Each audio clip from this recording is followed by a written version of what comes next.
Ask yourself this one question. If you were in Pro-Am in real life, who's the one player you never want to see on the other side of the court? And I'll answer, it's Jamal Crawford. This is how to make the craziest layup, craziest handles, ankle breakers, the shake and bake, all of it in one man. Let's get into it. And this is gonna be a 2-for-1 special because the first way I made it, the way that you guys may have been seeing in the videos, actually not the best way to make it, and we're gonna go over that. So you guys may have seen some of the videos going viral on TikTok or even just maybe on my YouTube shorts. This is the one from the videos. Don't spend your money on this one. This isn't the best version of him. I'm gonna give you both versions. Just real quick, I wanted to say the reason I made the first one like this, the idea is he's gonna get fast twitch on gold. He's gonna have a really high layup to get that bunny on Hall of Fame, so he'll be able to do the shake and bake a little easier because it's a randomly triggered animation. You can't just get it in the layup package this year, not yet anyways. I think the Jordan Poole package has it, but I don't know if they've released it yet. And he'll still be able to shoot well and dribble and all that fun stuff, right? So that's just a quick version. And one of the cool things about making him like this, at the shooting guard, at 6'6", a 6'11" wingspan, you actually get compared to Jamal Crawford. And I thought that was so cool.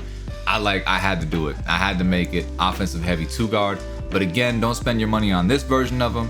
There's a better way to make him. If you just want to be compared to him, and I have been playing with this build, go ahead, that's how to make it. But the better way to do it, the way that I'm gonna teach you guys today, and we're gonna make him at the point guard so you don't get slated at the 2 randomly in the Pro-Am. 6'6", 181 pounds, 6'6" wingspan.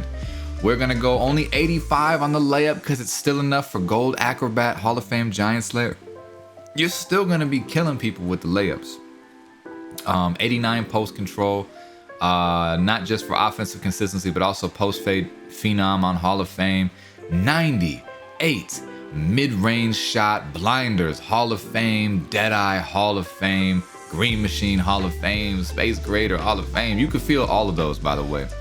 Agent 3 on gold, Limitless on silver. You could feel Limitless on silver.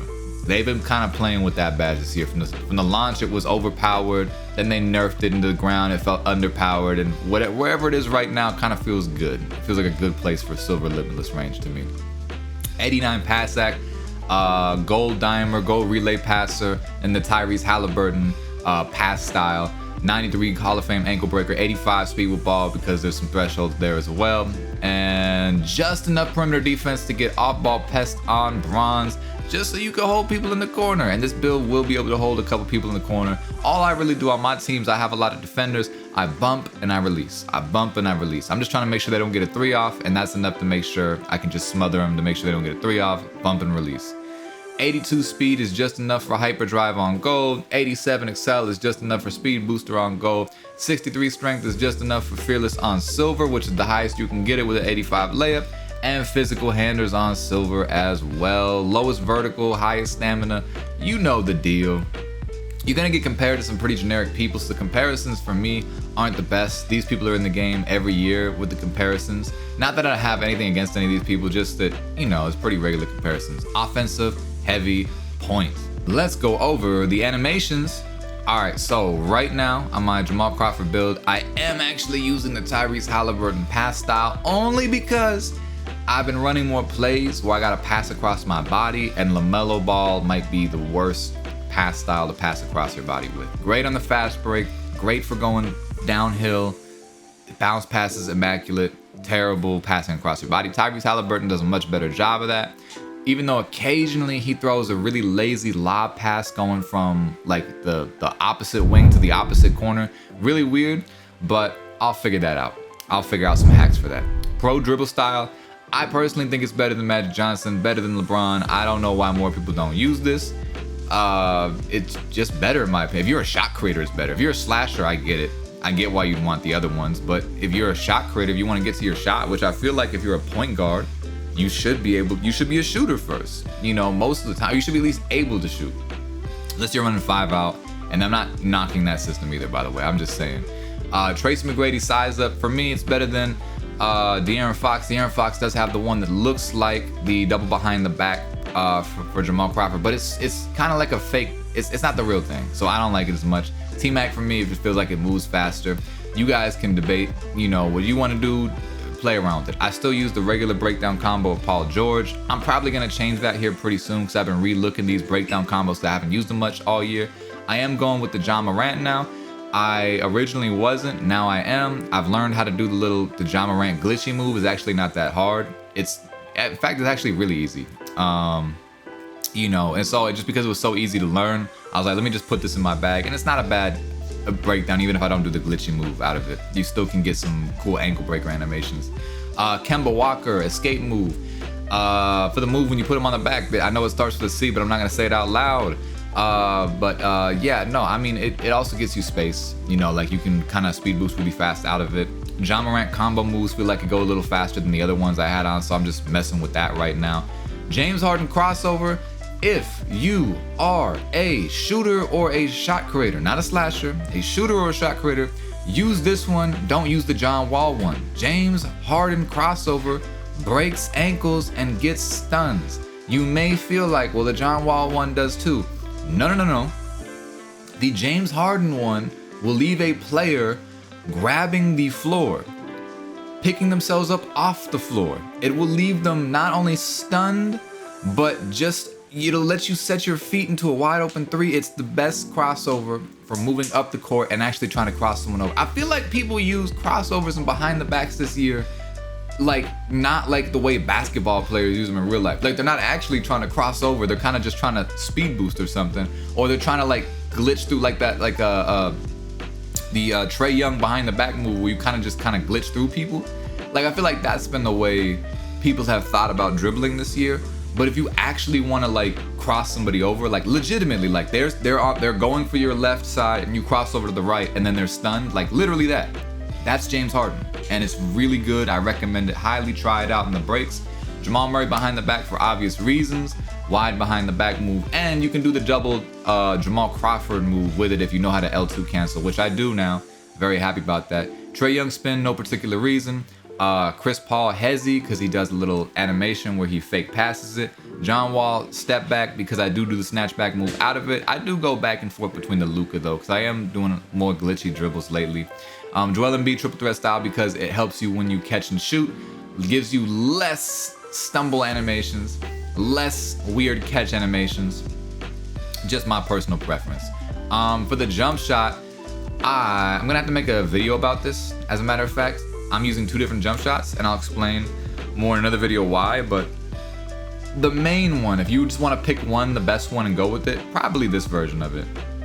T-Mac base, Kyle Korver upper 85%, Kobe Bryant upper 2 15%. It's a A+, it's kind of like above A+ release speed. Defensive immunity A+, good timing stability, good release height, good everything. Feels like a really smooth jump shot. It's easy to time. It's good in all situations. It's not a situation where this jump shot is bad in. The other one, if you want to just flip it, just change Tracy McGrady base to Kobe Bryant base, because you do get the Kobe Bryant base with this player. Try that one out too. It's a little faster, just as good of defensive immunity, a little bit better timing stability too. Even with the increased speed, which is interesting. It's a very interesting thing. So you might want to try that one out too if you want to. I delete my jump shot after every single game and change it. I am not ready to go down the conspiracy theory 2K hole today and have somebody do a test on why or why not I'm wrong in the video yet. That's going to be a later video, all right? Coming to you very soon. But just being honest, that's what I do. And Jamal Crawford free throw for the aesthetic, but also isn't a bad free throw. I say if you run this though, here's a trick. If you feel like it's glitching for whatever reason, one thing I've been doing lately, I just let the animation play out and then it feels like it doesn't glitch anymore. LaMelo Ball layup style. I saw another YouTuber who goes crazy on the jellies using this one. I've been using it. I haven't actually liked it as much as I thought I would. There's a couple situations where it's been pretty dope and there's a couple situations where it's been horrendous. So I don't know. I'm probably just getting a feel for it right now, but it's what I'm using. I don't like a lot of the other ones yet, but I may switch it around here eventually. I've been debating about going James Harden, honestly, and some other ones too. There's a few really cool ones that might might be worth it. But right now, LaMelo. No dunks, normal 2, dribble pull up. It's best when you're going hard right to the dominant hand if you're right-handed. Really great style, feels like it greens really easily, great green window. If you're going kind of like straight towards the basket and pull up, it's not the best. You know, like there's other ones that are way better. And if you're going to your left hand, it actually looks kind of weird, but if you pay attention, there's a really easy to see flick once you look at the hands. He kind of brings it back and then flicks it, and it's easy to see. So it's actually not hard to time going left or going right. You just kind of have to pay attention and control your animation a little bit. Pro spin jumper, best spin jumper in the game. No debating that. Hop jumper, normal 2. A couple things. One, now that I have Space Creator in Hall of Fame again, which I haven't had in a while, I'm doing the T-hop more. If you don't know what the T-hop is, put the ball in your right hand, hold the sprint button, hold the right stick up and to the right. He'll do a hop step move that's basically a 1 dribble pull-up. But because in this game, there isn't any other 1 dribble pull-up animations, it makes it completely and totally unique to the normal 2 dribble pull-up. And whereas you'd have to do an actual dribble animation to get to a 1 dribble pull-up, and they can clamp you and get the clamp breaker on a regular dribble move, but a hop jumper, they can't use a clamp on a hop. If that makes sense. I know it's kind of weird. 95 strength, right? Immovable enforcer, all the clamps, all that stuff, those locks be holding you up top, right? You feel like that. When you do a hop jumper, they can't hold you. You phase through. Now you cannot run into the player with the ball hand. So if he's on your right side and you do it to the right side, which is the only side you can do it to, by the way, it is like cliche like that. You're gonna get ripped every time, 10 out of 10 times. There's not gonna be one time where you phase through and get glitchy. But if he's on your left side, waiting for you to cross back over to your left, or waiting for you to put the ball on the ground, either one of those, and you do the hop jumper up to the right, you're actually gonna end up with like 5 extra middies a game that are wide open. Because no one's really prepared to rotate or help on that move, because you're not setting it up the way any other moves in the game operate to score. It's a unique way. It's not for every play. You're not supposed to spam it, but it's like add that to your bag and you have an extra like 10 points. You know, if it maybe 10's a lot. Let's just say an extra 6 points. You have an extra 6 points a game if you add it to your bag. Let's just call it that. Okay, that was long-winded for that. Oh, and also normal 2 breaks ankles like crazy. Try it out. Just saying. Post fade Pro 2. I think it's the best in the game. I don't even want to talk about it. Joel Embiid post hook. I don't do post hooks. Kobe Bryant hop shot. I do post hop shots. Kobe Bryant's always been the best, you know.